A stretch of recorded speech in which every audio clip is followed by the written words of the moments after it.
आपण आता पाहलो या ठिकाणी औरंगाबाद मध्य विधानसभा मतदारसंघाचं हे काउंटिंग हॉल आहे। पूर्ण तयारी या ठिकाणी झालेली आहे। आपण स्ट्रॉंग रूम सुद्धा बाहेरून बघितलेला आहे। कशा पद्धतीने आपण डबल लॉक सिस्टीम मध्ये उमेदवार त्यांचे प्रतिनिधी किंवा निवडणूक ऑब्झर्व्हर यांच्या उपस्थितीमध्ये काल पेट्या आपले ईव्हीएम आल्यानंतर सीलबंद करून ठेवलेला आहे आणि त्याचे लिंक बाहेर दिलेली आहे। पाहण्यासाठी स्क्रीन उपलब्ध करून दिलेला आहे। अतिशय कडेकोट बंदोबस्तामध्ये ह्या ईव्हीएम ठेवलेले आहेत। उद्या सकाळी 8 वाजता मतमोजणीला प्रारंभ होणार आहे। सुरुवातीला आपल्या पोस्टल बॅलेट पेपरची मतमोजणी सुरू होणार आहे आणि 8:30च्या नंतर इलेक्ट्रॉनिक वोटिंग मशीनवरचे म्हणजे कंट्रोल रूम बॅलेट युनिट आणलं जाणार नाही। कंट्रोल युनिटवर फक्त या ठिकाणी टेबलवर दिलं जाणार आहे।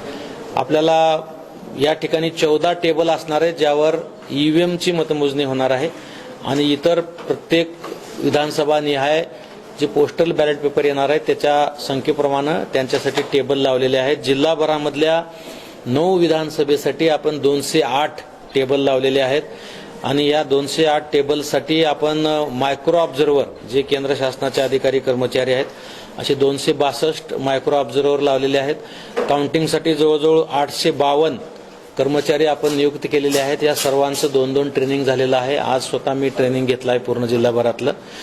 त्याचसोबत जवळजवळ 3000 पेक्षा जास्त पोलीस अधिकारी कर्मचारी तैनात केलेले आहेत। पूर्ण 9च्या 9 ठिकाणचे काउंटिंग हॉलच्या परिसरामध्ये कडेकोट बंदोबस्त असणार आहे। ओव्हरऑल पूर्ण जिल्हाभरामध्ये जवळजवळ 5778 अधिकारी कर्मचाऱ्यांची नियुक्ती काउंटिंगसाठी करण्यात आलेली आहे। उमेदवारांना पत्र देण्यात आलेलं आहे की काउंटिंग किती वाजता सुरू होणार आहे, स्ट्रॉंग रूम किती वाजता खुलं करणार आहे, त्यासाठी उपस्थित राहण्याची विनंती सर्व उमेदवारांना करण्यात आलेली आहे। 9च्या 9 विधानसभा मतदारसंघाच्या मतमोजणीसाठी भारत निवडणूक आयोगाकडून निवडणूक निरीक्षक या ठिकाणी आलेले आहेत आणि त्यांच्या उपस्थितीमध्ये मतमोजणीची प्रक्रिया पार पाडली जाणार आहे। संपूर्ण मतमोजणीची तयारी झालेली आहे।